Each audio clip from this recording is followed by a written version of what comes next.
Hey guys, and welcome to another Frontline 2 video. In this one we're going to be on my main account, and it's because some of you guys kind of wanted to know what it looks like to try to do combat 5 and 6. Now I kind of already did 5.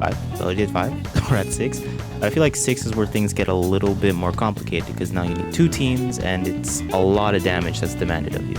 For this battle, the first half is the easier one, and there tends to be a few resets that I like to do depending on how this starts. So when it begins, there's going to be 2 armors right and left.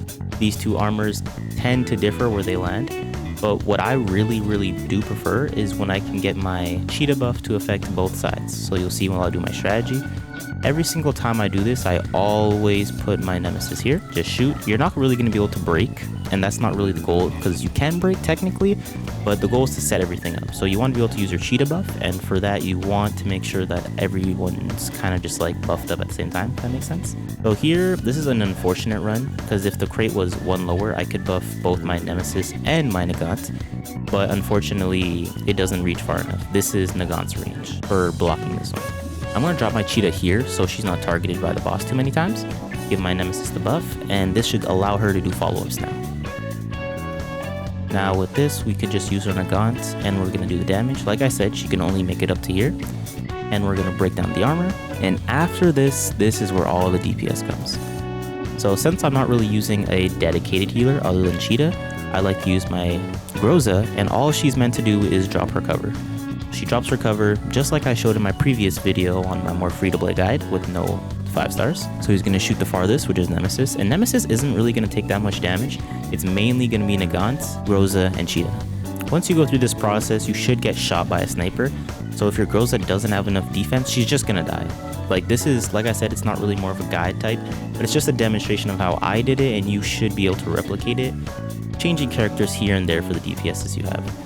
So I like to use my Groza first. She goes over here, and she has to go in this square because it's the farthest she can, and she has to be here because he's going to shoot a 4x4 area, well, a cross area, and that cross will hit everyone except here, so it should allow you to live a bit. I put my cheetah always here so she can get any crate that lands here, and also so she doesn't get shot too much by over here.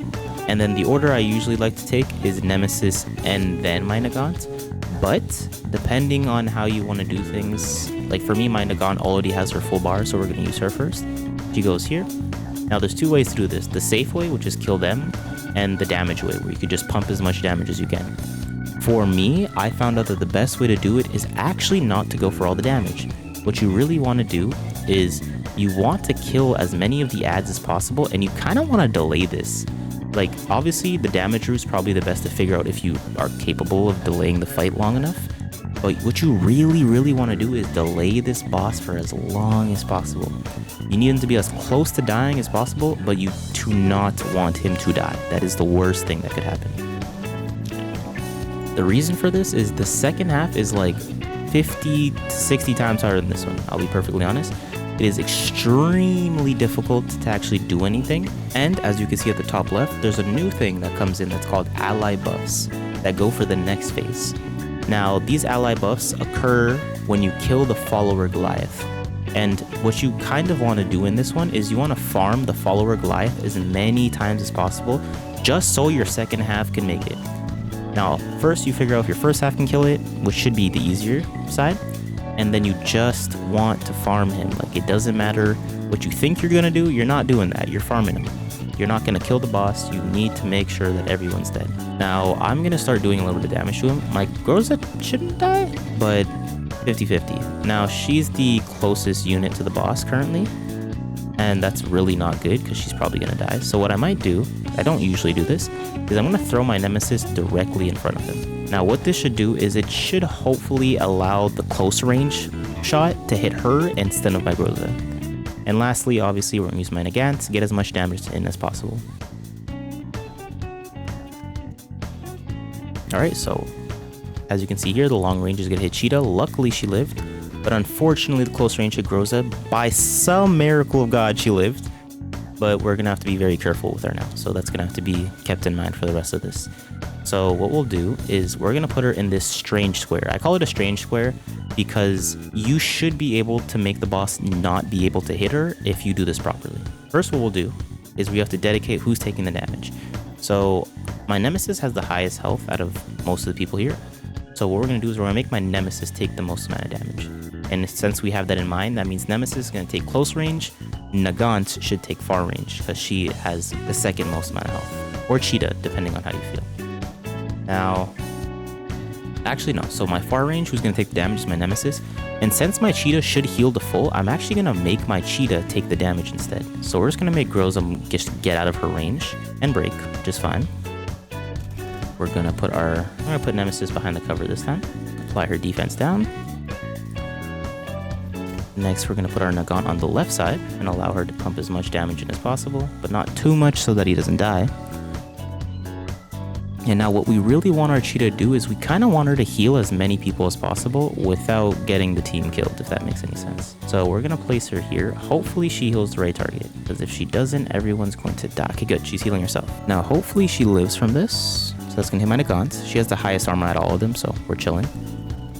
Hit her. Live. Beautiful. Absolutely beautiful. Now this is where things need to get a little strategic. I need my Groza to take the hit, but my Groza is gonna die. So what we're gonna do is we're gonna use our Cheetah and we're just gonna pop her buff over here. Now our Groza should die, which is unfortunate, but like I said, the goal is not really to keep everyone alive. We're kind of just trying to make sure we get as many of these robot buffs as possible. So Nagant's gonna snipe it. Beautiful. And now we're gonna chip away at its health a bit. Now after this, there shouldn't be another standard armor, so it shouldn't matter after this because there should not be any more standard armors. So all we need to do is we need to shoot the boss enough so that he's insta-kill, just in case everyone starts dying, but not so that he gets randomly killed by, say, a follow-up that accidentally happens. I'm going to use this because she does a lot of damage when she crits. Cheetah's full health. Cheetah might die, which is okay. Yep, the follow-up. And now we need to survive 2 more turns. Cheetah lives. No, Cheetah's gonna die 100%. Oh, she did not. That's perfect. Rosa should die, yeah. And we're good. No, Cheetah got shot twice. Okay, never mind. Cheetah's dead. Now we're kind of just chilling. There shouldn't really be any problems. Once again, we're just gonna weaken him. We don't really want to fail this. It's just a waste of time. But we need to make sure we kill the robot and we kill the boss simultaneously. We're gonna leave my Nagant on this side and we're just gonna double buff. This boss, yo. Doing the strategy like this is extremely hard. Watch him crit this time. Okay, good. Alright. Now he should do his nuke. And shoot Nagant twice. Hopefully we can crit. We're not going to crit, but hopefully we do. My luck is ass. Okay, so we're gonna kill this guy. And we're gonna stand in front of the box because sometimes he likes to not listen. And as you can see, I may or may not have reset 3 times. So this is a very complex and aggravating little boss to do. So if it takes you a few turns, be grateful it didn't take you like 7 more. Now here's where things get really, really complicated. Please don't kill anyone. Nagant, good. Use your rocket. Don't kill her. Okay, good. Now we're good. Doesn't even matter. Whew. And at the last turn, we have our ult that kills. Bing, bam, boom. There you go. That is part 1 of the boss. Now we're on to part 2. All right, so on to part 2 of the boss. This is where things get a little complicated. There'll be a side area here. There's 3 different types of boss areas that could spawn, I guess you could call it, boss areas. There'll be 3 challenges, and you need to make sure you complete the challenge and make it to the blue side in time, say in the simplest terms. Using Vepli here is basically like non-negotiable. You kind of just have to have a Vepli. And that's because I think she's the only character in the game that cleanses, or at least the only character I have currently. And he likes to put 40%, I believe. It's 40% and a 30% damage debuff basically on anything you try to hit him with, or damage buff for himself. Now what you usually need to do is check the right side. So by checking the right side, you can figure out whether you need to use, well, whatever specific unit you need to use. Now this one's the most annoying because he can apply taunt, but if you do it properly, you should be fine. So for this one, we are going to try the Nagant strat. So we're going to put Vepli on the right side. we're going to use our Suomi, also on the right side, because we're going to do a lot of rotating that way.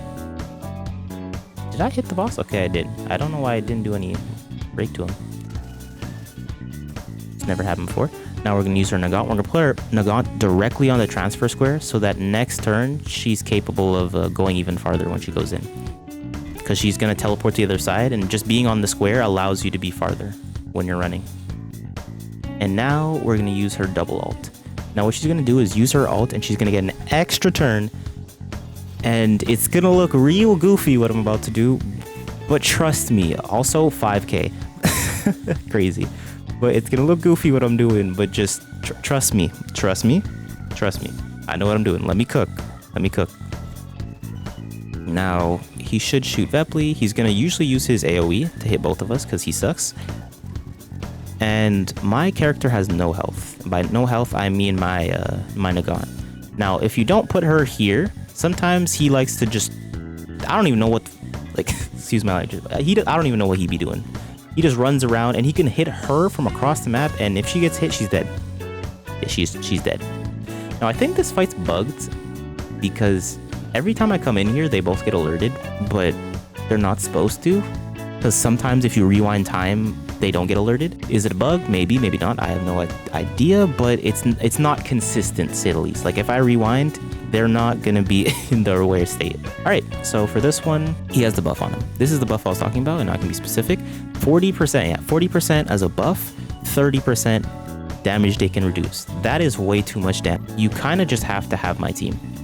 And this is where things get interesting. What I like to do here is I like to just like use this as a waste round. And what I mean by that is I just want to shoot his armor, and I don't want to just waste damage. Like, she has her ultimate, but why am I going to shoot the boss with non-existent damage, I guess you could say? I'm a basic attack, break his armor, and wait for all my characters to apply their buffs, apply their damage, so that after I can actually capitalize on it. And now this is where you want to do the damage. Now this side's kind of annoying. There's a way I can solve it. I might have to rewind, so just stay tuned for that, because I'm probably going to have to. But there's multiple ways of dealing with this. What I like to do here is he gets his damage up, and I like to apply her Acid Corrosion, defense down, so it can stack onto my Vepli's ult. And this allows my Tololo to do some absurd amount of damage.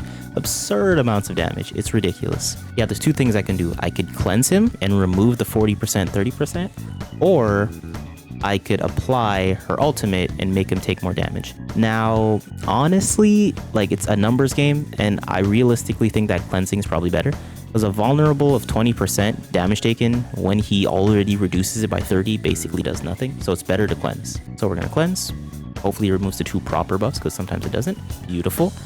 And now you should be in the position to do a shit ton of damage. Now here, using your Suomi, you don't really want to use her Frost, because he's going to gain his armor after this, and you want to be able to break it immediately, real quick.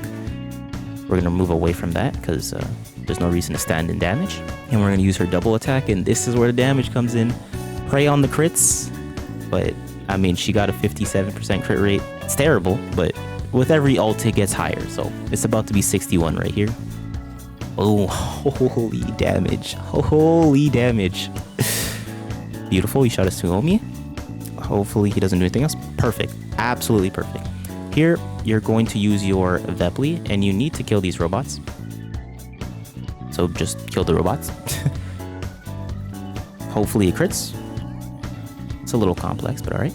Now we're going to use her ult. Once again, we're just gonna kill this. We have, like, our job is to make sure that this area is clear, because if you don't clear this, you die. Like, you just die. Like, there's not really, you can't actually out shield it. You literally, they just end the game, and it says game over. Like, there's nothing you can do about it. So if you don't clear that, you just gave up your entire run.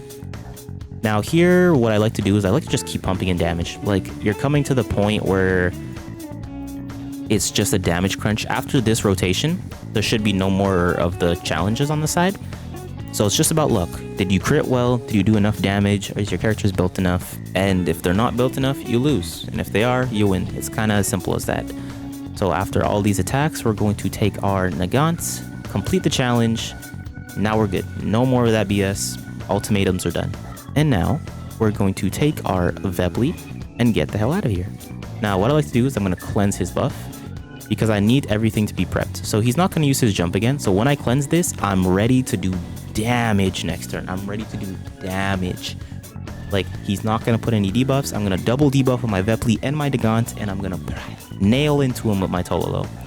That's it. That's all. Like I told you, save the Winter's Wrath, and now I could use it perfectly. Now, when you use the strategy, it kind of varies on what you can really do against him, but what usually happens is her Frost proc usually starts hitting a lot at this point. How many turns do I have? 2 more. 2 more turns. I kind of have to use this. So we're going to burn into him with damage. Alright. And next turn, I'm going to use my ult. And by the way, I believe you need 56,000 points. And the reason I'm telling you that, the audience member, the person watching this, is because you can beat this without killing him. So if you kill him, or you're about to kill him, do not reset if you're at 57,000. You're just gonna be wasting your time. I did it before. Just don't do it. It's stupid. We're gonna debuff, and now on top of the debuff, we're gonna throw another debuff from my Nagant. Now we're going to use her. There's 2 things I could use. I could use this one, or I use this one. Now 130 is bigger than 70, so we're gonna use 130 because it's a damage check. We need as much damage as possible. So we're gonna shoot him. We're gonna double check if the damage is there, because sometimes I don't really understand it perfectly, but it doesn't always proc. Beautiful, acid corrosion.